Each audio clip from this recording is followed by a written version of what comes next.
C'est l'histoire d'un homme qui est mort en combattant un groupe de gangsters et qui renaît pour se venger. Une voiture s'est arrêtée à l'entrée d'un des immeubles les plus populaires du quartier et attend déjà. Un jeune homme sort de la portière passager et regarde attentivement autour de lui.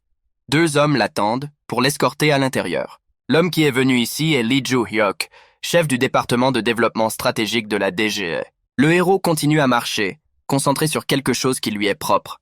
Il n'a aucune joie à venir ici. Les hommes marchent derrière le jeune homme et l'escortent à l'intérieur du bâtiment. Lee Joo-hyuk est monté au 10e étage. C'est la hauteur du bureau du héros. Lorsqu'il sort de l'ascenseur, le chef de service regarde attentivement devant lui. Les hommes se tiennent derrière le héros avec une expression indifférente sur le visage. Sur le chemin de l'entrée du bureau, les subordonnés de Joo-hyuk s'inclinent respectueusement et il passe devant eux en toute confiance. En fait, son identité est un canular et il est l'actuel chef d'une des organisations de gangs de la ville. L'organisation de la DG occupe la 3e place dans le classement financier, ce qui témoigne de son importance et de sa taille. Tous ceux qui travaillent dans cette entreprise sont des voyous. On peut donc dire qu'il s'agit d'une organisation de hooligans. L'homme touche la poignée et ouvre la porte. Il fait cela depuis 15 longues années, et tout ce qui précède l'entrée dans le bureau lui est devenu familier. L'intérieur du bureau était de style classique, avec rien d'autre sur le bureau qu'une lampe de bureau et un ordinateur portable, un tableau sur le mur et un astérisque vase avec une fleur sur le sol. Pendant 15 longues années, le héros a occupé son poste avec succès, mais il avait un secret qu'il cachait soigneusement à tout le monde. Dans son bureau, il y avait une autre pièce que personne ne connaissait. En cherchant à tâtons le bon livre, le héros ouvre un passage secret. Cette pièce secrète était le véritable bureau de Lee Joo-hyuk. Elle était petite, mais son contenu en disait long. Il s'agissait d'un agent infiltré, en fait un officier de police à la recherche de preuves contre Cho Chul-soo, le président de la DG. Cet homme était l'ancien chef du gang de Gangnam et avait un casier judiciaire, mais il était difficile de prouver son implication. Tandis que le héros cherche des preuves contre Cho Chul-soo et les transmet à la police. Joo-hyuk avait encore un peu de chemin à faire et le méchant tomberait finalement dans le piège de la justice. Le gars regardait attentivement le tableau des preuves, prenant note pour lui-même de ce qui devait être fait exactement. Il avait déjà rassemblé de nombreux faits sur le président, mais il manquait des preuves solides pour rendre les accusations irréfutables et empêcher Cho Chul-soo de se disculper. Soudain, un message arrive sur le téléphone du héros qui fixe l'écran. Le message indiquait que le leader Lee était attendu par des distributeurs de l'organisation Kwanjiang et qu'il avait 10 minutes pour arriver au lieu de réunion.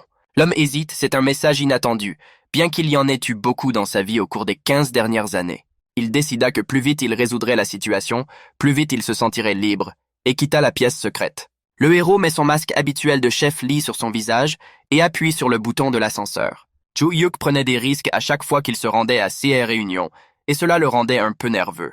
L'homme essaya de découvrir qui, à la tête de ce gang de bandits, avait donné un tel ordre cette fois-ci. La connaissance rendrait ses pensées beaucoup plus faciles. L'ascenseur descend enfin au 1er étage et l'homme ressent une inexplicable agitation intérieure. Lorsque les portes s'ouvrent, l'homme réalise. Son intuition l'a crié non en vain. Au 1er étage du héros attend une foule de bandits armés de bâtons. Cela ne s'était jamais produit auparavant.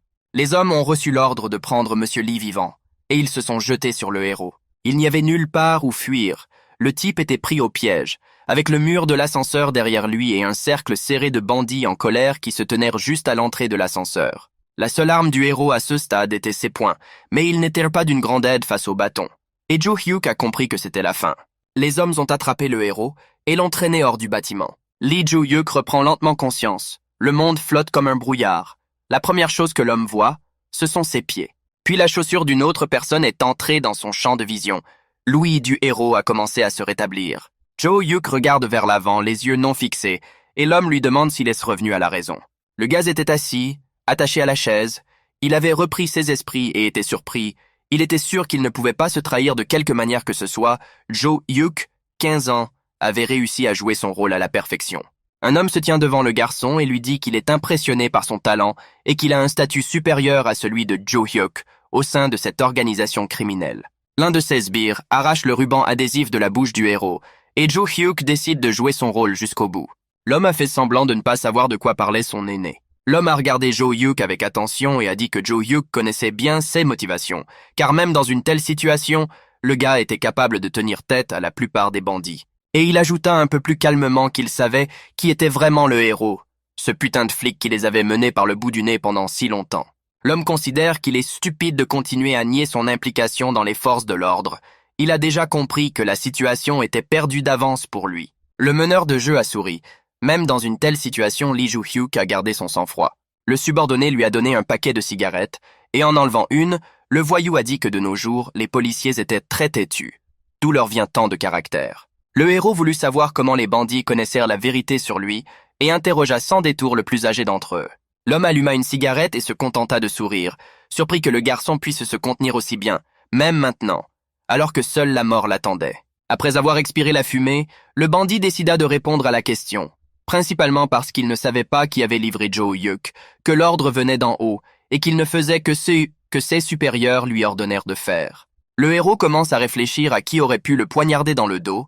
3 noms lui viennent à l'esprit, le chef Sung, l'inspecteur Yoon et le directeur Park. L'homme plus âgé lui a soufflé de la fumée au visage et a expliqué à quel point le président aimait Joo-hyuk, et à quel point il était en colère maintenant qu'il leur avait menti pendant 15 années entières.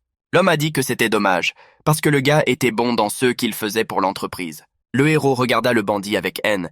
Il était en colère et se sentait impuissant face à ces gens. Le meneur n'a pas aimé l'expression du visage de l'homme, qui était vraiment lourd et intimidant.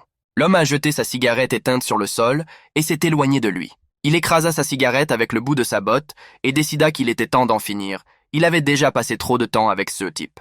Ils avaient travaillé ensemble pendant de nombreuses années, et, au fond de lui, le bandit regrettait que cet homme soit devenu un policier. Le héros se couvre les yeux et commence à parler de transmettre un message au président Chul-Su. Le début de la phrase du héros intrigua le vieil homme. Il ne s'attendait pas à ce que ce dernier soit aussi audacieux. Mais Lee Joo-hyuk a soudain souri et a continué son message au président, lui souhaitant la mort. L'homme laisse échapper un petit rire, amusé par les paroles du garçon. Une fois calmé, l'homme lui dit que le président a 60 ans et qu'il est encore plein de vigueur. Le garçon ne tardera pas à le rencontrer dans l'autre monde. L'homme plus âgé dit au revoir à Joo-hyuk, dit tout. Ce qu'il voulait dire et écouta tout, ce qu'il pouvait entendre de la part du jeune homme. Après le départ du meneur, l'homme a commencé à être entouré de voyous qui faisaient le sale boulot de l'entreprise. Ils ont tous regardé le policier avec une haine jubilatoire, et l'un d'eux s'est approché très près du garçon et a sorti un long couteau. Le chauve a mis un couteau sous la gorge du héros et lui a dit qu'il avait beaucoup de respect pour lui, mais il s'est avéré être un putain de flic et tout le respect s'est évaporé. Joo-hyuk ne répondit rien, mais marcha de toutes ses forces sur la jambe du bandit arrogant. C'était tout ce dont il était capable en ce moment. L'homme a grimacé de douleur, s'est penché en avant et le type lui a donné un coup de pied au visage. Le policier donne le maximum de force au coup, et le bandit est incapable de se tenir debout. Le couteau tombe de ses mains, et l'homme s'envole sur le côté. Joo-hyuk remarque le couteau et tente de l'attraper en tombant. Et il l'a eu. Au dernier moment, le bout de ses doigts a pu saisir la lame. Le gars avait le couteau. Les bandits regardèrent avec stupéfaction la manœuvre du gars. Son habileté était vraiment digne de respect. Le superviseur Lee a dit à l'homme chauve allongé sur le sol qu'il était toujours sur le sol parce qu'il ne pouvait pas travailler correctement. Devant les bandits médusés, l'homme coupe le ruban adhésif avec lequel il est attaché et se lève de la chaise. A dit au public que leurs compétences en matière de ligature étaient insignifiantes et qu'ils devraient faire des nœuds plus serrés, et a jeté le ruban adhésif par terre. Les hommes faisaient les 100 pas indécis car ils connaissaient et craignaient le chef Lee depuis 15 ans. Le type regardait ses ennemis avec haine et impatience. Ils étaient nombreux, mais ils n'étaient pas pressés de l'attaquer, et cela le rendait encore plus furieux.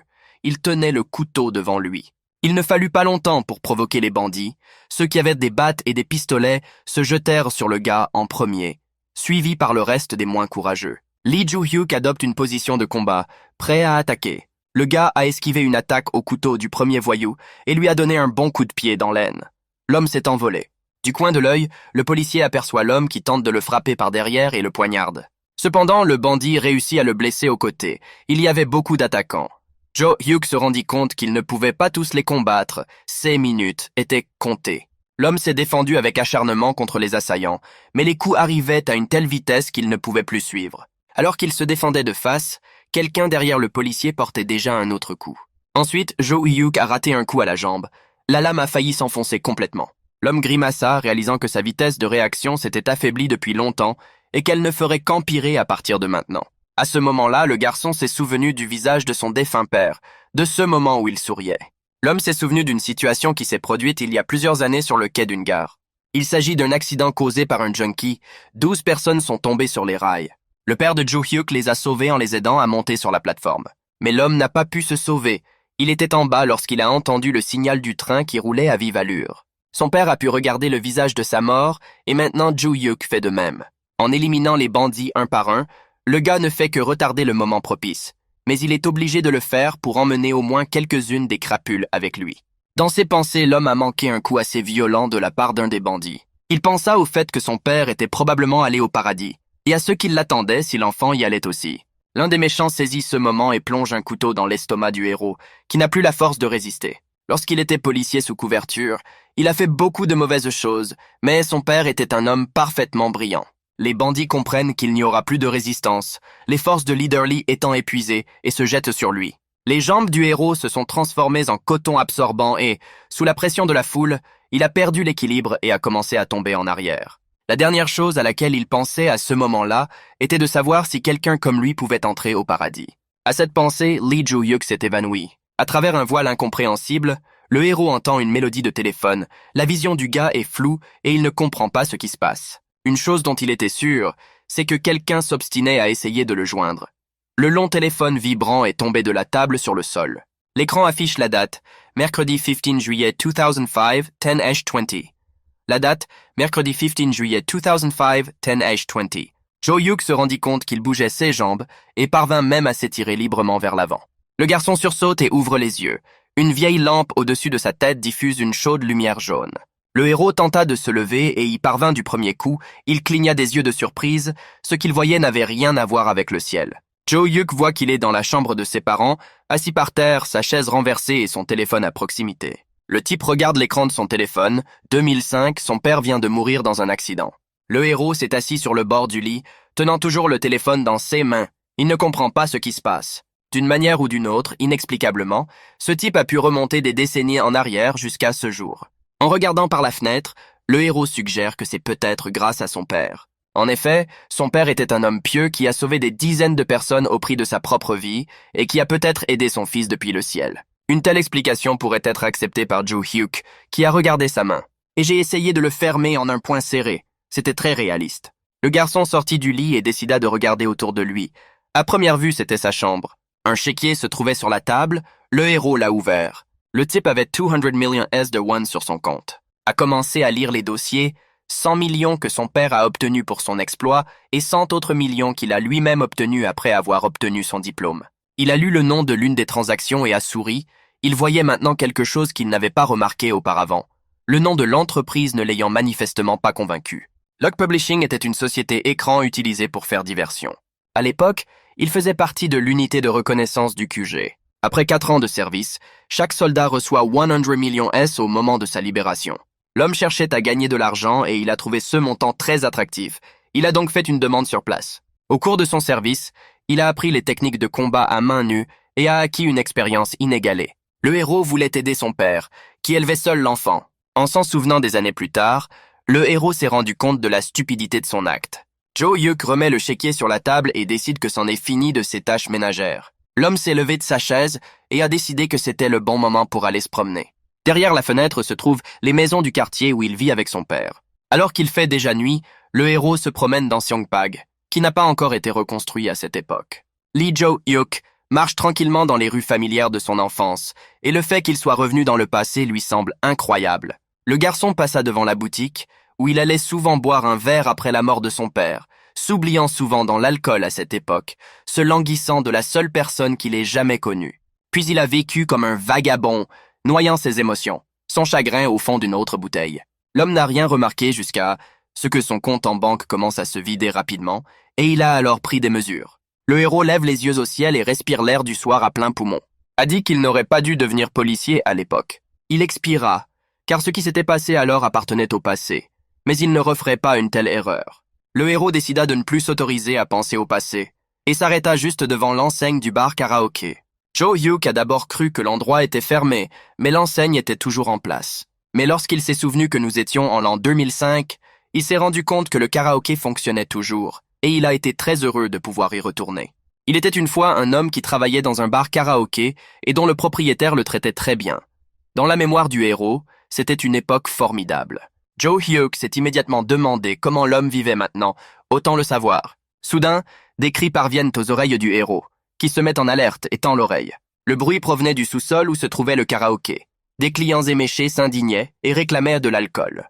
Un homme âgé s'est arrêté devant les visiteurs, les bras croisés dans un geste d'excuse. Un homme a tenté d'expliquer au public qu'il ne pouvait pas vendre d'alcool dans son bar parce que l'établissement était enregistré comme salle d'entraînement vocal. Les garçons qui n'étaient pas du village ont crié que les propos du propriétaire étaient absurdes, car l'alcool est vendu partout, et ont accusé l'homme d'avoir des préjugés à l'égard de ceux qui venaient du village. Le propriétaire a tenté d'expliquer poliment que son établissement était différent des autres, mais ils n'ont pas voulu l'écouter, et l'homme plus âgé a décidé d'utiliser la force. L'homme encombrant soulève l'homme par le col de sa chemise, le secoue et le jette au sol. Le vieil homme pensait qu'en menaçant d'appeler la police, il ferait fuir les étrangers et calmerait leur ardeur. Mais le voyou n'a fait que s'exciter davantage. À ce moment-là, Lee Joo-hyuk franchit la porte et examine la situation. Il y a 3 hommes, la réceptionniste est allongée sur le sol derrière le comptoir. L'homme gémit de douleur, il s'est fait mal au dos en tombant et se relève difficilement. Joo-hyuk appelle son ancien patron, mais l'homme encombrant l'interrompt et lui ordonne de quitter le bar. L'homme ignore les paroles de l'étranger et se dirige vers l'intérieur, promettant à son patron d'appeler une ambulance. Ce n'était pas tous les jours qu'il rencontrait des types aussi courageux, mais la bravoure avait un prix. Il pose sa main sur l'épaule de Joo-hyuk et lui demande s'il sait se battre. Le héros décida de ne pas laisser le combat dégénérer et appliqua immédiatement l'une des techniques de mêlée à la brute. Malgré le fait qu'il soit beaucoup plus petit que la brute, il a pu facilement projeter la brute sur lui. L'homme vaincu tomba à terre, extrêmement choqué par ce qui venait de se passer. Il se trouve que, dans sa chute, le voyou a attrapé avec son pied la porte du réfrigérateur de boissons qui est tombé au sol avec son corps. Il ne voulait pas endommager l'endroit dont il avait tant de bons souvenirs, mais ces gens l'énervaient. Les 2 autres hommes ne se décident pas à attaquer, mais restent lâchement immobiles sur leur siège. Les yeux du jeune homme brûlèrent de rage, il était effrayant rien qu'à le regarder. Le héros était furieux que quelqu'un ose faire du mal à sa vieille connaissance. Les garçons avaient du mal à prononcer les mots. Ils étaient si effrayés à ce moment-là, mais Joo-hyuk a décidé de leur donner une leçon. L'un d'eux prend son courage à 2 mains et lui demande qui il est, mais au lieu de répondre, le héros frappe l'étranger de plein fouet. Comme son ami tyran, ce type a été assommé dès le premier coup de poing. Le 3e ami, perplexe, s'est mis à crier. Après un moment de réflexion, Joo-hyuk l'assomme à son tour, afin qu'il ne fasse pas trop de bruit avec ses cris. Lorsque tous les méchants ont été immobilisés, l'homme a appelé une ambulance. Il s'empresse de répondre, et le héros lui explique où se trouve le karaoké, à Seongpgu, à Séoul. Le type a enjambé les corps des voyous qui gisèrent sur le sol du club, a demandé à l'ambulance de se dépêcher, car un habitant de la région s'est blessé à la hanche lors d'une chute et ne peut plus bouger. Le type a regardé derrière le bureau de la réceptionniste et a appelé son patron. L'homme plus âgé l'a immédiatement reconnu et a été surpris car il ne s'attendait pas à voir Joo-hyuk ici. Le héros s'enquiert du bien-être de l'homme et lui demande de ne pas faire de mouvements brusques et d'essayer de respirer profondément. L'homme lui a expliqué qu'il avait déjà appelé une ambulance et que les secours arriveraient bientôt, et que l'homme n'avait qu'à suivre quelques règles simples. Peu après, une ambulance est arrivée sur les lieux et l'homme âgé a été soigné. L'un des médecins demande si le garçon a été blessé lors de l'attaque des hooligans. Joo-hyuk répond par la négative en secouant la tête. Il est indemne.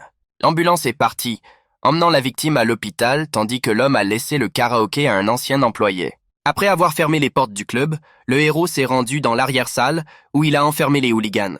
Je leur avais déjà donné une leçon, mais l'endroit était en proie au chaos et il fallait faire quelque chose à ce sujet également.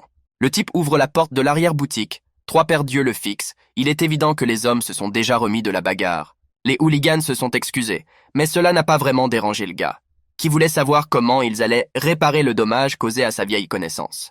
A expliqué aux hommes qu'ils ne les avaient pas remis à la police parce que leur patron était un homme au cœur tendre et qu'ils n'auraient pas porté plainte contre eux. Joo-hyuk voulait que cette situation serve de leçon aux hommes et non de source de fierté. Croisant les bras sur sa poitrine, l'homme a déclaré qu'ils étaient obligés de payer les factures d'hôpital du vieil homme et 12 millions de won supplémentaires pour réparer le site et réparer les dommages moraux. Le total était de 72 millions de won, soit 24 millions de won chacun. Les hooligans sont choqués. Ils n'ont aucune idée de la façon dont ils vont réunir une telle somme d'argent, tandis que Joo-hyuk pense qu'il a maintenant l'air d'un usurier. Le héros voulait ainsi montrer aux hommes une vérité toute simple. Si vous devez frapper quelqu'un, pensez d'abord aux conséquences. Le type a vu les visages perplexes des hooligans et a deviné qu'ils n'avaient pas beaucoup d'argent, mais leur situation financière ne l'a pas inquiété. Il devait apprendre une leçon. Il y avait un chantier non loin du karaoké et le héros a proposé de gagner de l'argent pour les conséquences de sa farce d'ivrogne. A expliqué aux hommes la simple arithmétique. S'ils sont bunuswari dans leur travail, ils gagneront 100 000 won par jour, ce qui représente déjà 2 400 000 won. S'il travaille 6 jours par semaine, 10 mois de travail suffiraient à rembourser la dette. Les hommes sont restés assis, la tête baissée, et le type a continué à expliquer que c'était juste assez pour couvrir les dépenses et rembourser les indemnités. En voyant la détresse des hommes, Lee Joo-hyuk a souri de satisfaction. S'est approché de l'homme corpulent et lui a posé la main sur la tête, lui disant de ne pas désespérer tout de suite. Le gars soupire par intermittence, ce qui ne passe pas inaperçu pour le héros, qui lui donne une tape amicale sur les cheveux et lui conseille de ne plus jamais faire ce genre de choses. L'homme pensait que Joo-hyuk plaisantait et les laissait partir, mais le garçon a réfuté les espoirs de la brute. Parce que la vie n'est pas si simple et que ces brutes doivent être punies pour s'en souvenir. Les hommes ont commencé à s'excuser auprès de l'homme, en l'appelant respectueusement Young-nim. Ils ont dit qu'ils venaient d'arriver de Tonon et qu'ils ne connaissaient donc pas les règles locales. Les hooligans se sont excusés en larmes, ils ont réalisé leur erreur et ne voulaient pas en payer le prix fort. Tonyeon from Gyeongsangnam-do was also called Korean Naples. Joo-hyuk a demandé aux garçons où ils allaient à l'école. L'intimidateur a commencé à dire qu'il était diplômé de l'école primaire, mais le héros l'a interrompu et lui a demandé s'il parlait de l'école primaire de Mujon et du lycée de Mujon, ce que l'intimidateur a confirmé. Lee Joo-hyuk laissa échapper un petit rire et se gratta l'arrière de la tête. Il était lui aussi diplômé de cette école. C'était amusant de rencontrer ces diplômés dans de telles circonstances. Le héros a décidé de se présenter officiellement, a donné son nom complet et a ajouté qu'il était de la 22e classe de cette école. L'un des hooligans a répété ces mots après le garçon. Il a répété et s'est couvert le visage avec ses mains en état de choc, appelant Joo-hyuk Sunbaenim. Le garçon a été surpris par cette réaction. Se connaissait-il vraiment avant? La brute dit que bien sûr il le connaissait. Lee Joo-hyuk était le directeur de l'école. Le héros regarde son interlocuteur avec étonnement. Dès sa première année, le héros est transféré et garde la confiance de toute l'école pendant 3 années supplémentaires, tout en recevant des offres d'adhésion de la part des Young-nim des gangs. La rumeur veut qu'il s'agisse d'un lycéen qui a vaincu le Sunbae du lycée Bakshin et a failli prendre le contrôle de Masan. Les garçons ont trouvé que le héros était un type vraiment cool et se sont présentés officiellement à lui. Il s'est avéré que non seulement ils étaient des camarades de lycée, mais qu'ils étaient tous en 24e année d'études ensemble. Joo-hyuk est surpris, car il n'a fait que remettre à leur place ceux qui cherchaient la bagarre, et la rumeur s'est répandue loin à la ronde. Le héros a décidé qu'il n'avait pas le droit d'avoir pitié de son Ubei et demain de s'arranger pour qu'il travaille sur le chantier, et lui a demandé de lui donner les numéros de téléphone des garçons, afin qu'il n'en ait pas besoin pendant les travaux. Les garçons étaient en colère, mais ils n'ont pas discuté avec Sunbae et ont donné au héros tout ce dont il avait besoin pour trouver un emploi. Joo-hyuk a demandé pourquoi les garçons étaient venus ici s'il n'y avait pas d'organisation à Tongyang pour les employés. Le principal hooligan a admis qu'il avait reçu une offre de son employeur. C'est pourquoi il est venu ici. Le héros regarde les garçons avec surprise. Il ne comprend pas de quoi le garçon parle. Joo-hyuk a demandé aux garçons plus de détails sur ce qu'ils avaient reçu et de qui ils l'avaient reçu. L'un des garçons annonce fièrement qu'il a été invité à rejoindre le groupe Gangnam. Lee Joo-hyuk a tourné son regard vers les garçons. Ils sont si jeunes et ne connaissent pas du tout les lois de la vie. Il était en colère contre la suggestion de Gangnam Head. Le héros a demandé ce que les gars voulaient dire. Et les gars ont expliqué que les gens là-bas travaillent comme espions et qu'ils ont contacté les gars pour les embaucher. Joo-hyuk se demande s'il s'agit de la même faction et pourquoi Chu Chul-soo a besoin de trous du cul provinciaux. En 2005, le président était impliqué dans le rapprochement des organisations au sud de la rivière Kan. Je le savais. Aussi sûrement que Chul-soo a été exposé à l'époque. Kim Seok-woo remarque que Young-nim est pensif et lui demande si tout va bien. Mais le héros est encore plongé dans ses pensées. Il pense au président. Cet homme était désireux d'unifier Séoul et ne dédaignait aucun moyen pour atteindre son objectif. En fin de compte, Chu Chul-soo a même déclenché une guerre qui se produira dans 1 an ou 2. Pour cette brute, les enfants serviront de boucliers humains et seront probablement tués en premier. En plus d'eux, des centaines de gars comme eux viendront à Séoul, car le groupe Gangnam a toujours aimé rallier les gens à sa cause. Certains survivront mais resteront handicapés à vie. Mais la plupart d'entre eux mourront probablement dans la mêlée que le président provoquera bientôt. Bien que les gens se soient levés avec tant d'efforts, l'organisation les utilise puis les rejette comme de la biomasse inutile. Toutes ces pensées faisaient littéralement exploser l'esprit de Lee Joo-hyuk, qui ne savait pas quoi faire pour empêcher cet apocalypse et comment empêcher ces gars de faire une erreur. Les hommes ont commencé à suggérer que leur Young-nim était membre d'une autre organisation, ce qui expliquerait sa nervosité. Kim Seok-woo a déclaré que l'organisation Gangnam les avait engagés, mais qu'elle s'en était quand même débarrassée. C'est pourquoi il suivrait volontiers l'idole de son école que les enfants admirent vraiment. Joo-hyuk a regardé le garçon avec surprise. Il était sérieux. Immédiatement, Tout le trio s'incline profondément et demande à Loo Young-nim de prendre soin d'eux. Le héros est choqué, à tel point qu'il se détourne des garçons et commence à rassembler les informations. Le héros ne comprend pas comment les hommes sont arrivés à la conclusion qu'il était membre d'une autre organisation. Ils mènent aujourd'hui une vie civile normale. Mais ils avaient raison sur un point. Le héros a d'abord rejoint la police. Et en 2008, il a infiltré le gang Gangnam du président Chul-soo. Lehman Brothers a alors été contraint de fermer ses portes. Le président Chu a acheté tous les biens immobiliers et toutes les actions de la société et a réussi à unifier Séoul. Avec une somme d'argent inimaginable, le président disposait d'un pouvoir illimité. Cependant, en l'an 2005, Jo Hyuk peut tenter de vaincre le président. Il y a une petite mais bonne chance. Et que le héros a dit oui à la proposition des garçons, il a décidé d'essayer de réaliser son idée. Lee Jo-hyuk a demandé aux garçons s'ils étaient prêts à rester à ses côtés quoi qu'il arrive, et les garçons ont confirmé qu'ils étaient prêts. Et le héros a dit aux hommes de se mettre au travail dès demain. L'homme encombrant le regarde avec surprise, et le héros lui demande à nouveau son nom. L'homme commence à se présenter formellement. Jo-hyuk s'est rendu compte que cela allait prendre beaucoup de temps, et a dit aux garçons d'oublier toutes les formalités, qu'il devait leur inventer des noms pour qu'ils soient faciles à mémoriser. Kim Seok-woo est devenu un grand garçon, Go Cheon-sang est devenu un gros garçon, et Choi Dong-chul est devenu un bébé. Les surnoms leur conviennent, et le héros décide d'appeler les hommes par ce nom. Pendant tout ce temps, la police n'a pas réussi à attraper le chef de l'organisation criminelle Chu Chul-soo. Alors cette fois, Lee Jo-hyuk a décidé de le faire lui-même. Le héros réfléchit un moment et décide que les deux garçons doivent rester en contact en permanence. Les garçons ont été surpris lorsqu'ils ont reçu leur téléphone, ne sachant pas à quoi s'attendre de la part de Jo-hyuk. Car le héros a ajouté que les hommes devaient répondre immédiatement au téléphone si le héros les appelait, et venir quand il les appelait. Les garçons ont compris que c'était leur chance, qu'ils allaient la saisir et être utiles à Jo-hyuk. S'inclinant respectueusement, ils rejoignent une organisation que le héros n'a fait que projeter de créer, ce qui signifie qu'ils se battront à ses côtés contre son ennemi. Le lendemain, le téléphone de Jo-hyuk reçoit un message des garçons, le remerciant de l'opportunité d'être indépendant et lui demandant de les attendre. L'homme a lu le message et s'est dit une fois de plus que cela valait la peine de leur retirer leur téléphone pour qu'ils ne lui envoient pas de texto.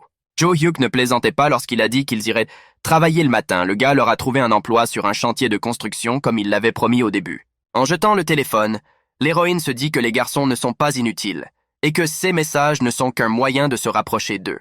L'une des principales tâches de Jo-hyuk reste le plan de capture du président Chu, ce qui n'est pas si facile car même la police n'a pas réussi à le capturer depuis tant d'années. Le héros se rend compte qu'il doit d'abord prendre du poids dans la société dans laquelle il s'apprête à entrer et qu'il a besoin d'argent pour cela. Maintenant qu'il a 200 millions S de won sur son compte, s'il contracte un prêt garanti, il peut porter ce montant à 300 millions S de won supplémentaires. Mais 500 millions S ne suffiront pas pour ce que ce type est en train de faire. Il s'est demandé comment maximiser son budget pour atteindre son objectif. Soudain, le silence de l'appartement est interrompu par une voix annonçant qu'un scientifique, effectuant des recherches sur les cellules souches, a obtenu des résultats positifs. Le héros a analysé ceux qu'il avait entendus. Si l'étude est concluante, la transplantation sans effet secondaire sera une réalité. Cette information a tellement choqué l'homme qu'il a décidé de s'approcher du téléviseur. L'homme connaissait l'homme à l'écran, c'était le docteur Wang Gun-seok. Le héros s'étonne que tout cela se passe ici en ce moment même.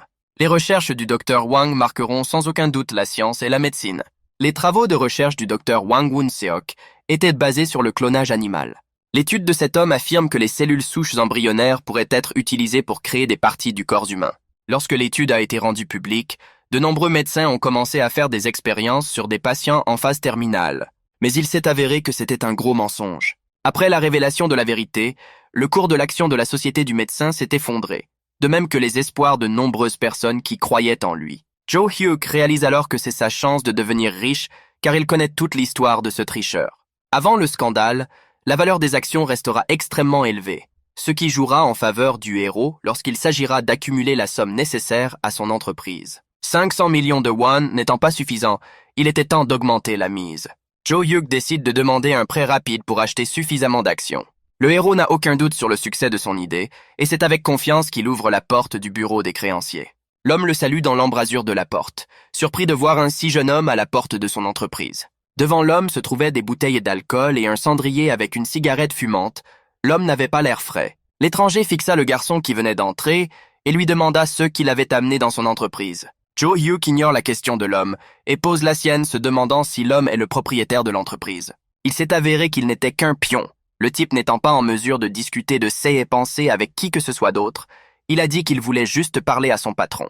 L'homme n'était pas content que ce dernier ne lui accorde pas le respect qu'il méritait et lui a demandé comment il connaissait cet endroit. Le héros se frotte la nuque et répond qu'il en sait plus que lui et qu'il doit donc appeler son patron. L'homme a décidé de punir l'insolent pour un tel manque de respect et s'est jeté sur Joe Hugh d'un bond. Mais ce dernier est resté aussi calme qu'un bloc de pierre. Des bruits de combat ont été entendus dans le bâtiment de la maison de courtage. Afin d'attraper l'arrogant, Joe Hugh a pris l'initiative du combat et l'homme a été plaqué au sol. Il a commencé à supplier le gars de le laisser partir et de ne pas lui faire de mal. Ji-hyuk évalue les capacités physiques de l'homme, le traite d'imbécile et repose sa question. Pour amener l'homme à dire la vérité, il lui a donné le choix. Parler honnêtement ou Ji-hyuk lui brisera le bras ou le cou. Pour montrer le sérieux de ses intentions, il serre fortement la main de l'homme et s'est penché à l'oreille de l'étranger pour lui chuchoter où se trouvait son patron. À ce moment-là, un autre homme entre dans la pièce. Semblait bien plus solide que celle qu'il avait rencontrée avec Ji-hyuk, une grimace de dégoût figée sur le visage de la personne qui était entrée. L'homme lui dit de cesser cette démonstration de force et d'entrer dans son bureau. Ji-hyuk suit son patron et est un peu surpris de ce qu'il voit lorsqu'il entre dans la pièce où se trouve l'homme. Un homme se tenait sur le sol de la table, le nez cassé et dans une posture incompréhensible. Le patron a dit à Monsieur Choi qu'il pouvait être libre parce qu'il avait un visiteur à ce moment-là. Le héros regarde d'un air inquiet l'homme avec lequel il s'apprête à mettre en œuvre son plan de conquête. Cet homme est dangereux. Monsieur Choi a remercié le créancier, mais celui-ci s'est contenté de lui répondre que la prochaine fois, il viendrait avec de l'argent. L'homme meurtri se dirige vers la sortie. Son visage exprime le désespoir. Le héros lui jette un regard scrutateur. Jo Ha-hyuk commence rapidement à réfléchir à une stratégie pour parler au créancier. Il ne peut montrer aucune faiblesse. Expirant, l'homme prit une décision sur la façon dont il devait agir maintenant et décida de s'en tenir à cette stratégie. Le héros s'est assis sur le canapé en face de son patron et a dit d'un air contrit, se demandant si cet homme surveillait même ses hommes. Ce dernier s'indigne car il n'est pas normal que le personnel montre ses dents à un client dès qu'il franchit la porte de l'établissement. Le chef a écouté le jeune homme avec surprise. Il n'était pas habitué à ce que des personnes entrant dans son bureau aient le courage de parler sur un tel ton, et même de faire la leçon à l'homme. En fin de compte, l'homme dit avec irritation au jeune homme de surveiller sa langue, même si les paroles de Bluebell ont blessé le garçon, il ne devrait pas s'exprimer sur un tel ton avec quelqu'un de plus âgé. Jo Hyuk décide de demander à l'homme de lui prêter le double de l'argent s'il se comporte correctement pour son âge. Les paroles du jeune homme ont amusé le patron et il a dit qu'il accepterait une telle proposition parce qu'il trouvait le jeune homme intéressant. Jo Hyuk a dit que c'était une blague, c'est bizarre que tout le monde le prenne si au sérieux et veuille attirer l'attention sur lui. L'ambiance dans la pièce est devenue sombre, l'homme s'est mis en colère contre le comportement du garçon et Jo Hyuk, acceptant d'être plus poli, a demandé combien il pouvait emprunter à l'homme. Le gars a dit qu'il voulait tout ce qu'il pouvait obtenir. L'homme lui a proposé 8 000 $, mais Jo Hyuk a dit qu'il parlait du montant qu'il pouvait lui donner maintenant. Le patron sourit et lui demande ce qu'il va laisser en garantie pour obtenir la somme dont il a besoin. Le type a réfléchi un instant et l'homme a continué. Il a dit qu'il ne lui donnerait pas de l'argent pour rien, qu'il s'agissait d'une somme importante. Dans ce cas, la caution est obligatoire. Jo Hyuk avait déjà hypothéqué sa maison et commençait à réfléchir à ce qu'il pourrait offrir au village en guise de garantie. L'homme sourit à l'idée qui lui est venue. Il pense que l'homme pourrait certainement être intéressé. L'homme regarda son adversaire d'un air interrogateur. Le gars étirait sa phrase, ajoutant de l'intrigue à ses mots. Puis Ji-hyuk s'est pointé du doigt et a dit qu'il pouvait mettre son corps en gage, ce qui a surpris le prêteur sur gage. Le type continue son discours. Il sait que l'usurier travaille avec des bouchers qui dépècent les carcasses et les vendent en morceaux au marché noir. Le garçon a ajouté qu'il était du groupe sanguin One, qu'il n'avait pas de mauvaises habitudes ni de maladies héréditaires et qu'il pourrait donc être le collatéral idéal. L'homme a été surpris qu'un si jeune garçon puisse parler si calmement de telles choses, a fumé et a demandé si le garçon était dans un gang. Jo Hyuk répond vaguement que ses affaires ne marchent pas très bien depuis quelques années. L'homme est d'autant plus surpris que, sachant tout, il veut de l'argent. Le héros répond qu'il est venu demander un prêt, qu'il n'a pas besoin d'attentions insincères ou de moralisation de la part du prêteur, et qu'il demande simplement le montant. L'homme fixe le garçon, il y a quelque chose en lui. Le garçon a soutenu le regard du créancier, puis l'homme a continué. En tenant compte des yeux, du foie, des reins et du reste du corps, un homme pourrait donner crédit à 150 millions de dollars, et lui a proposé de conclure un contrat immédiatement. Mais il a refusé parce qu'il ne serait pas exécutoire devant un tribunal. Jo Hyuk place SS documents devant le prêteur pour montrer qu'il est sérieux. L'homme a regardé attentivement les papiers du garçon, et Jo Hyuk a poursuivi en disant que s'il ne rendait pas l'argent, il pourrait facilement le retrouver. Et un peu plus tard, il a ajouté qu'il aurait besoin de 300 millions de dollars. L'homme fut surpris, et le garçon ajouta qu'on lui avait promis le double pour ses bonnes manières. Et pour l'instant, Joe Hyuk s'attend à recevoir 300 millions de dollars en espèces de la part du prêteur. Après avoir terminé le travail, le héros est sorti et a poussé un soupir de soulagement. C'était une belle matinée ensoleillée. Le héros reçoit la somme d'argent nécessaire et s'agace seulement que l'argent qu'on lui donne ne soit pas en billets de 50 dollars. Il y avait plusieurs boîtes d'argent à l'arrière de la voiture, le genre d'argent qu'on ne peut pas emporter avec soi. Le type est monté dans la voiture et a commencé à compter. Il semblait avoir 600 000 dollars à ce moment-là. Il tourna la clé dans le contact, cet argent aurait dû suffire pour ceux qu'il avait en tête. En tout cas, elle ne sera pas en mesure de lever des fonds supplémentaires aussi rapidement, et nous devrons donc nous contenter de ceux que nous avons aujourd'hui. Et Joe Hyuk part pour une autre réunion, qui devrait être l'élément décisif de son plan. La rencontre avec cette personne, le héros désigné dans un café, s'est avérée opportune dans les circonstances. L'homme était assis en face de lui et buvait du café avec bonne humeur. Il a dit qu'il s'attendait à voir quelqu'un de beaucoup plus jeune que Lee Joo-hyuk. Le héros a été surpris. Le représentant de la société de recherche sur les cellules souches a souri. C'était la première fois qu'il passait un marché avec un si jeune homme. L'homme a apporté sa part en action. L'homme a dit qu'il avait de l'argent liquide.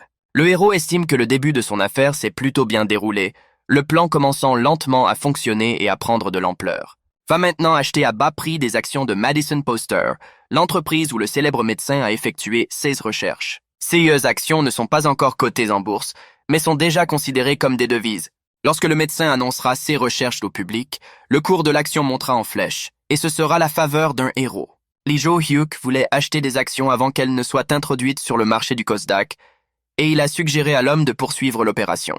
Les deux hommes avaient préalablement convenu que l'acheteur recevrait une action au prix de 20 dollars. Le vendeur a réfléchi, c'était un prix assez élevé compte tenu du montant qui avait été alloué à ces actions sur le marché. L'homme s'est avéré très décent et lui a demandé s'il connaissait le prix réel de ces actions sur le marché, car il n'était pas à l'aise pour conclure un marché avec un homme aussi jeune. Joe Hyuk a répondu qu'il était conscient de la valeur du marché et qu'il était prêt à payer le montant qu'il avait annoncé plus tôt. L'homme hésite. On lui demande s'il est si sûr que le prix de l'action va doubler ou plus.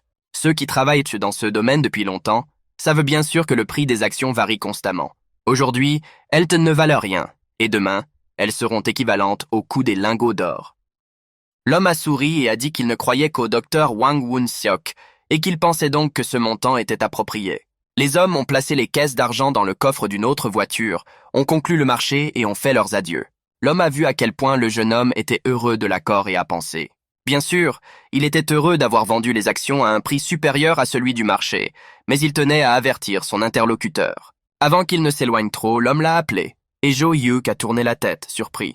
L'homme lui demande de ne pas s'offusquer de ses paroles, car le garçon a l'âge d'être son fils et travaille à la bourse depuis 20 ans. A voulu partager son expérience, car il s'est dit certain que l'homme sait qu'il y a un temps pour chaque achat et chaque vente, et qu'il ne faut pas être trop gourmand en la matière. De nombreuses personnes investissent à l'aveuglette, espérant faire fortune, et perdent rapidement de l'argent. Mais la vente des actions avec un bon bénéfice compense également les pertes, et la personne garde le bonus et l'argent. Le héros a remercié l'homme pour ses conseils. Et je me suis dit que cet homme était très bon. Il travaille dans le secteur boursier depuis 20 ans. Il doit bien connaître le secteur et pourrait être un bon contact pour une coopération future. Joe Hyuk demande à l'homme sa carte de visite qu'il lui remet volontiers. L'homme a ajouté qu'il serait heureux de répondre à toute question relative à l'investissement si le garçon en avait.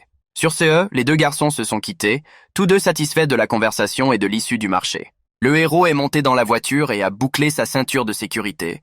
Le premier point du plan a été réalisé avec succès.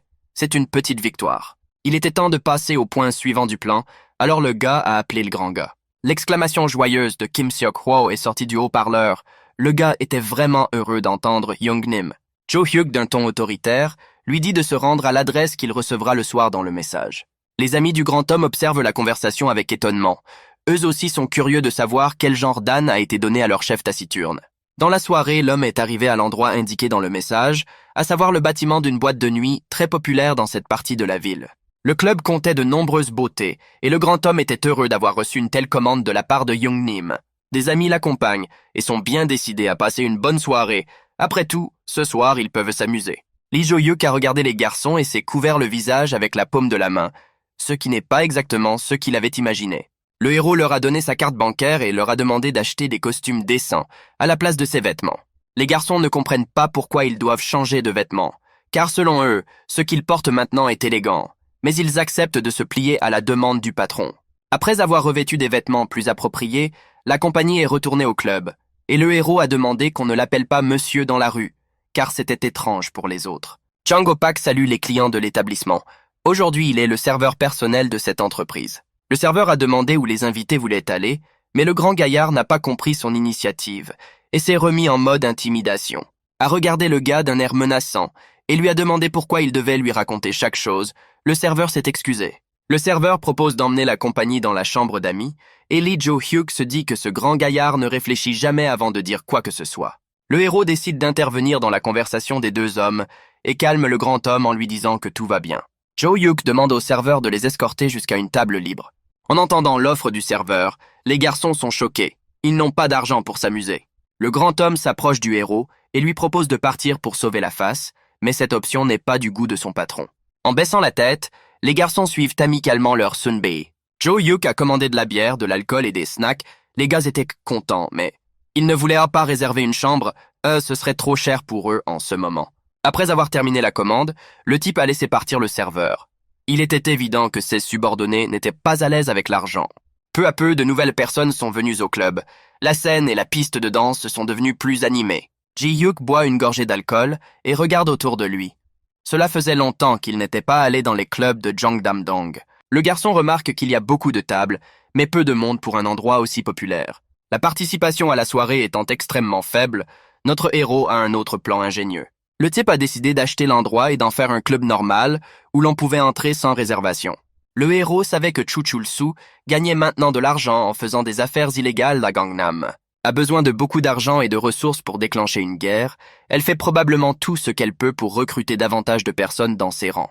Jo-hyuk a également besoin de recruter d'autres personnes pour le rejoindre. Nous pouvons commencer par offrir de la nourriture et un logement. Le héros pensait que si un club ouvrait à Jangdam-dong, tous les investisseurs du président de Séoul se précipiteraient pour s'y rencontrer. Il regarde autour de lui et commence à imaginer ce qui pourrait en sortir. La place de Chu Chul-soo ne sera probablement plus aussi attrayante, ce qui affectera ses revenus. Il lui sera alors certainement demandé de réduire les frais de défense, car toute l'attention se portera sur Séoul, et c'est donc vraiment l'occasion d'empêcher le président de mettre son plan à exécution. Parce que le maintien d'un si grand nombre d'hommes pour déclencher une guerre nécessite un important investissement financier. Choi Dong-chul demande à Young-nim pourquoi ils sont venus au club s'ils n'ont pas l'intention de réserver une chambre. À l'époque, ses amis faisaient déjà la fête, s'arrosant mutuellement d'alcool gratuit. Jo-hyuk a décidé qu'il ne ferait pas comme les autres dans le secteur de l'immobilier. Le héros tend au petit homme un verre avec une tasse à l'intérieur. Il a une autre grande idée en tête. La spéculation foncière consiste à acheter à l'avance des terrains dans la zone de réaménagement prévue, puis à les vendre à des promoteurs à un prix exagéré. Jo-hyuk a tapé la table avec émotion. Car s'il parvenait à conclure cet accord avec le club, son adversaire perdrait définitivement sa source de financement. Son plan étant voué à l'échec, le héros réunit sa bande et décide que le clubbing leur suffit. Jo-hyuk savait que l'ennemi était maintenant entièrement concentré sur la réalisation de ses objectifs et ne regardait pas autour de lui. L'homme rentrait chez lui et pensait mentalement à Chu Chul-soo. L'objectif de Lee Jo-hyuk n'est autre que d'empêcher le président de déclencher une guerre, ce qui signifie que l'intégrité financière de son entreprise doit être compromise. Soudain, un bruit de pas se fait entendre dans le dos du héros qui s'arrête. En se retournant, l'homme aperçoit ses garçons, mais ne comprend toujours pas pourquoi ils ne rentrent pas chez eux comme il le leur a demandé. Les garçons hésitent, voulant manifestement demander quelque chose, mais ne sachant pas comment s'y prendre. Le plus petit a été le plus courageux, exprimant qu'ils avaient une demande pour Young-nim, et lui a demandé de lui emprunter 10 000 wons. Le héros a été surpris de cette demande, mais je vois qu'il ne lui a pas donné. Mais Jo-hyuk est curieux de savoir pourquoi ils ont besoin de tant d'argent. Cette fois, le gros homme lui répond qu'ils n'ont pas les moyens de payer la chambre dans laquelle ils vivent tous les trois. Le héros a demandé s'il avait bien compris que les garçons vivaient dans une chambre avec un paiement mensuel. Ils ont confirmé ses propos. Jo-hyuk demande alors aux Rebchts de le suivre, mais ceux-ci, surpris, ne disent rien et suivent Yoon-nim. Avant d'entrer dans la maison, Jo-hyuk a dit aux garçons d'enlever leurs chaussures, et ils ont obéi et ont enlevé leurs chaussures devant la porte. Les garçons entrent dans la maison et s'émerveillent de son espace et de sa propreté. Jo-hyuk dit que maintenant les garçons peuvent vivre ici. La première réaction des hommes a été le choc et la surprise. Le héros leur avait attribué une chambre pour 3. Elle était assez spacieuse et les garçons s'y sentiraient à l'aise. Le grand patron lui demande avec surprise s'il a bien compris et si lui et ses amis peuvent rester ici. Le garçon n'arrive pas à croire qu'ils ont rencontré un patron aussi généreux. Jo-hyuk dit qu'il ne dira pas la même chose 1 million de fois, ajoutant qu'ils peuvent aussi manger ici, à la maison. Les garçons tombent à genoux et commencent à remercier leur Sunbae. Ils ne savent pas comment ils pourront un jour rendre une telle générosité.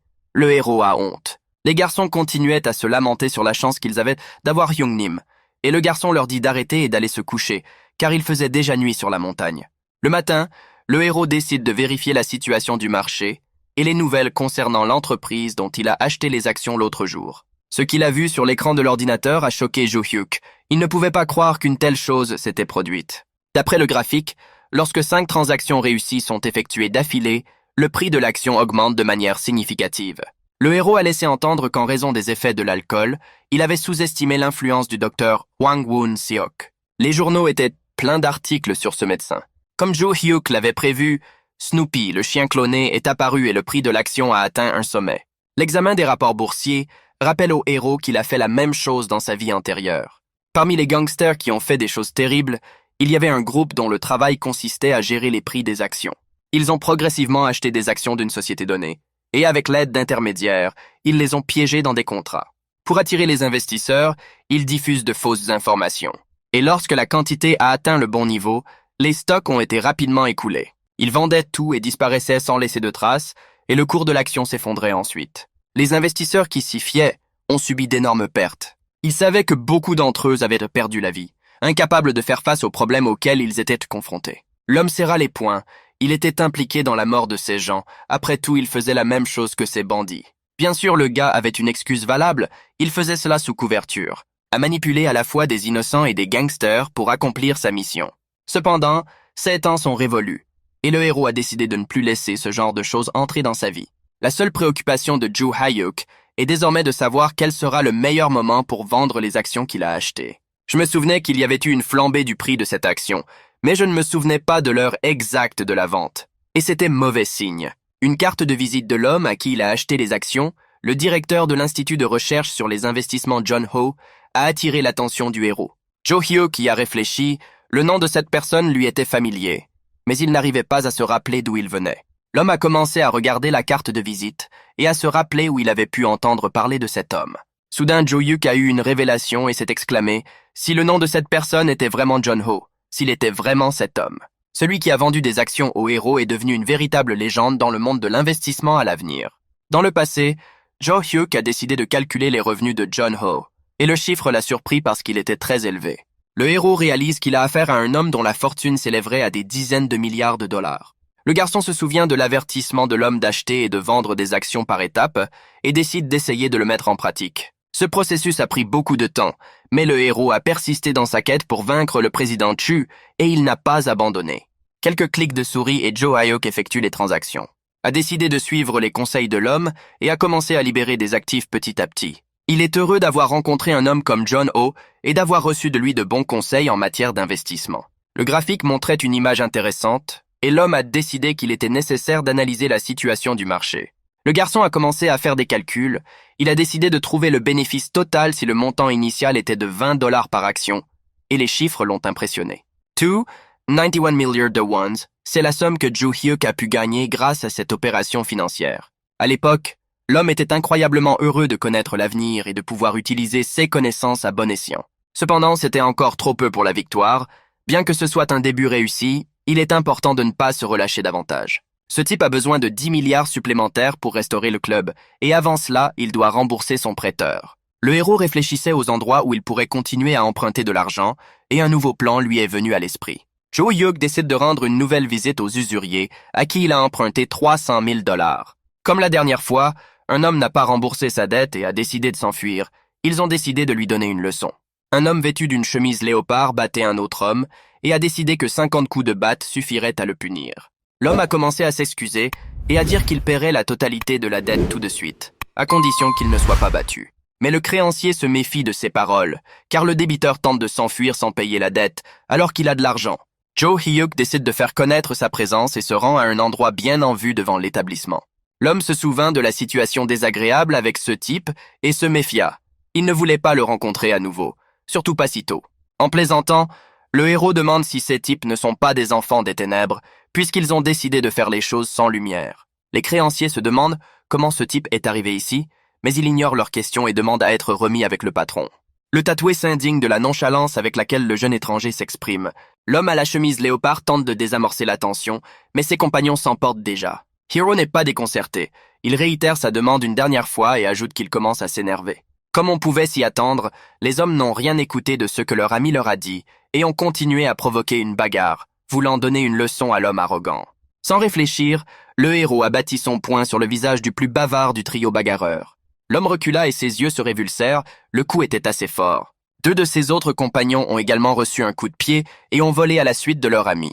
L'homme à la chemise léopard a été impressionné par la façon dont le gars a massacré ses amis sans effort. Il regarda les corps étendus sur le sol et réalisa que la dernière fois il s'était trompé, ce type était capable de beaucoup de choses et il valait mieux ne pas vérifier ce qu'elles étaent. Jo-hyuk ajoute que c'est la deuxième fois que le garçon rencontre le personnel de ce bureau, mais que leur hospitalité ne s'est pas améliorée depuis la dernière fois, dit-il en s'accroupissant à côté de son ancienne connaissance, qui transpirait à présent abondamment sous l'effet de la tension nerveuse. Le héros décide de porter l'affaire devant un homme en chemise léopard, qui lui demande avec crainte ce que veut exactement le type. Jo-hyuk sourit d'un air satisfait et dit qu'il devrait commencer par une gifle. Un jeune homme se promène dans la rue et reçoit soudain un appel téléphonique. En raison des rires des passants, il était difficile d'entendre l'interlocuteur à l'autre bout du fil. Ji-hyuk a giflé l'homme avec force. Il pensait que c'était mérité. Les créanciers abusés s'agenouillaient devant lui et il les sermonnait. Le héros était en colère car il était venu payer une dette et ces hommes se comportèrent de manière abominable et il devait leur apprendre les bonnes manières. Il aurait bien giflé les hommes pendant longtemps, mais son patron est apparu à la porte et lorsqu'il a vu la situation, il était furieux. L'homme n'avait pas de manières et ses subordonnés non plus, lui avait dit Jo-hyuk. Le patron regarde autour de lui, perplexe, et se retourne vers le type dont il se souvient bien de leur dernière rencontre. Jo-hyuk s'appuie sur la valise, l'argent dans une main, et demande à l'homme s'il doit partir puisqu'il n'a pas besoin de cet argent. L'homme s'est rendu compte qu'il devait être modéré dans ses plaisanteries et lui a donc demandé de faire sortir de la salle les personnes inutiles. L'homme n'a pas compris à quoi servait l'action, et le type lui a demandé s'il ne voulait pas compter l'argent qui lui serait rendu. Le patron a immédiatement jeté l'un de ses débiteurs hors de la pièce, celui-là même dont les garçons s'occupaient, avant l'arrivée de Jo-hyuk. Le héros ouvre une valise pleine d'argent devant l'homme. 33 millions de won en espèces se trouvent devant le directeur de la société de courtage. Jo-hyuk a ajouté qu'il était un excellent débiteur parce qu'en plus de la dette, il prenait en charge 10% supplémentaires pour les services du créancier, ce qui a surpris l'homme. On leur a apporté du café dans des gobelets en plastique et le héros a dit qu'il avait eu assez d'admiration pour remettre ses papiers. Le patron craignait que le garçon ait décidé de le tromper et l'a engueulé en lui disant qu'il pouvait négliger beaucoup de choses. Comme la dernière fois, l'homme est indifférent au ton et aux menaces de l'homme et ramasse calmement le verre de café chaud. A regardé le verre, a réfléchi et a pris une décision. Jo-hyuk asperge de boisson chaude le visage de l'homme qui l'agace par ses manières et son comportement. Le chef pousse un cri de douleur terrible et son subordonné se précipite au secours de son Young-nim, mais ne peut rien faire. Jo-hyuk remercie son subordonné d'avoir apporté du café car il semble que son patron souffre d'une grave brûlure d'eau chaude. Le type a continué en s'adressant au directeur de l'agence de crédit. Il connaissait trop bien ces personnes. Il était donc impossible de leur parler gentiment. L'homme au visage brûlé a regardé le type qui, cette fois, s'est montré très poli et a même versé un pourcentage de plus que ceux qui étaient demandés. Lui a demandé s'il croyait vraiment que le citoyen moyen pouvait payer 200 ou 300% de plus. Bien sûr que non, et s'ils ne sont pas payés, les gens seront persécutés, poursuivis, harcelés. Ils commencent par se battre eux-mêmes, puis battent les débiteurs et leur enlèvent leurs biens les plus précieux. Bien sûr, l'emprunteur n'est pas si bon en soi, mais le prêteur est un salaud. Soudain, l'homme bondit de sa chaise et s'élance sur le garçon, couteau à la main. A essayé de le poignarder, mais Jo-hyuk a été plus rapide. De toutes ses forces, le héros donne un coup de pied à la valise contenant l'argent en direction de l'homme, et celle-ci heurte ses genoux avec fracas. C'est incroyablement douloureux, car la valise est en métal. Le type a pris le couteau de l'homme, en disant que Hyung-nim était une brute depuis longtemps, puisqu'il porte un couteau à sashimi sur lui. L'homme était en colère, essayant de savoir qui était assis en face de lui, tandis que le type continuait à le réprimander pour l'avoir agressé. Jo-hyuk sourit, met le couteau en bandoulière et répond qu'il n'est que son débiteur et qu'il est venu régler sa dette. L'homme lui a demandé où il travaillait, il a plaisanté, il ne voulait pas parler au héros après tout ce qui s'était passé. Ji-hyuk n'a pas apprécié que le patron ne prenne pas contact avec lui et a décidé de l'effrayer. Le type a coincé la main de l'homme contre la table et lui a ordonné de ne pas bouger sous peine de lui couper le doigt. L'homme était effrayé. Il avait vu les yeux du jeune homme cligner frénétiquement et maintenant il pouvait s'attendre à tout de sa part. Le héros a rapidement commencé à tapoter le poing de l'année entre les doigts dilatés du chef du bureau de crédit. L'homme était stupéfait. L'homme a admis qu'il travaillait sous les ordres d'un chef de gang dans le sud-ouest, Le héros se souvint qu'il y a 5 ou 6 ans, cet homme avait fusionné avec le groupe Kanama et mis fin à l'existence du groupe du Sud-Ouest en tant que groupe distinct. Cependant, lorsque le leader change, le groupe lui-même, sa direction et ses objectifs changent, et les participants ont donc le choix de rester ou de partir. Un homme a décidé de quitter son nouveau groupe avec une grosse indemnité de départ et de créer sa propre petite entreprise. Pendant que Joe Hugh réfléchissait, l'homme comptait avec inquiétude le nombre de doigts de sa main, ne croyant pas qu'ils étaient tous intacts. Le garçon demande pourquoi l'usurier refuse de travailler pour Chuchulsu et l'homme pâlit pour une fois. L'homme demande à nouveau qui est ce type, puisqu'il est si doué pour nommer les chefs de gang. Le chef pensait qu'il s'agissait d'un officier de police, mais ce n'était pas le sien, et Joe Hugh a insisté pour répondre à sa propre question. Tout ce que l'homme a dit, c'est que Joe Chulsu est une personne effrayante. Le héros regarde pensivement l'homme assis devant lui. Le mec ne veut-il pas mettre fin à ce mode de vie, gagner suffisamment d'argent et s'installer? Et Joe Hugh s'occupera lui-même de tous les débiteurs, dit-il en souriant, satisfait de ses pensées. L'homme a été surpris par la suggestion, et le type a continué à tourner le geste, lui demandant combien d'argent le patron avait maintenant. Après un moment de réflexion, l'homme répond qu'avec ceux qu'il a empruntés en tant que prêteur, il s'agit de 6 milliards et demi de won. Joe Hugh propose à l'homme d'investir tout son argent au même endroit que lui et lui promet également 30% des bénéfices. L'homme s'est montré intéressé et a demandé ce qu'il obtiendrait au bout du compte. Le type a calculé qu'il obtiendrait 1 milliard de won en plus. La cupidité s'est emparée de l'homme. Il lui a demandé si le type proposait vraiment de prendre sa retraite avec cette seule somme, mais le héros s'en est moqué. Et a fini par demander à l'homme s'il avait obtenu une licence commerciale de Chuchulsu lui-même. L'adversaire a froncé les sourcils. Le groupe Kanama contrôlait les districts de Kanam et de Sosho, mais le district de Sonpa était plutôt douteux. Le héros savait que le président ne le penserait pas et l'a rassuré, décidant même de montrer visuellement la réaction de Chuchulsu. Le type s'est levé d'un bond et a crié que c'était aussi son territoire. Comment osait-il faire des affaires ici sans permission? C'est ce qu'il pensait qu'il arriverait s'il découvrait cette affaire. L'homme lui a demandé de ne pas le livrer aux gangsters, mais l'homme ne voulait pas le faire. Il ne faisait qu'effrayer l'homme. Les objectifs du héros étaient bien plus importants. Mais il n'allait pas admettre une telle chose. Alors il a dit qu'il regarderait les actions de l'homme et qu'il investirait toujours son argent là où l'homme l'a dit. Joe Hugh a donné au courtier 1 semaine, au cours de laquelle il devait préparer 6 milliards et demi de wons en espèces. Le garçon s'apprêtait à partir, mais l'homme l'a interpellé et lui a demandé s'il pensait être en sécurité dans ces conditions.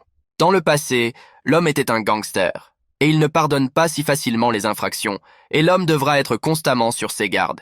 Le héros répond calmement que le gangster peut faire ce qu'il veut, mais qu'il doit d'abord se demander si ses actions en valent la peine. Et en refermant la porte, il a jeté un coup d'œil par la fente en se disant que s'il ne le faisait pas, le type le tuerait. Après le départ du garçon, le directeur s'est allongé sur le canapé et a réfléchi à ce qui s'était passé et à ce que le jeune homme lui avait dit. Son subordonné a proposé de rassembler quelques membres du gang qu'il connaît pour punir le salaud. Mais l'homme a été bref et a simplement dit de ne pas toucher le gars et de ne pas l'embêter. L'homme à la chemise bigarrée est scandalisé. Le directeur laisserait-il faire sans conséquence? Je pensais que ce type était une brute et que sa proposition d'investissement était une connerie, mais le patron n'était pas de cet avis. Kim Gun a essayé de dire quelque chose d'autre, mais le directeur l'a interrompu, disant que ce type n'était pas si facile.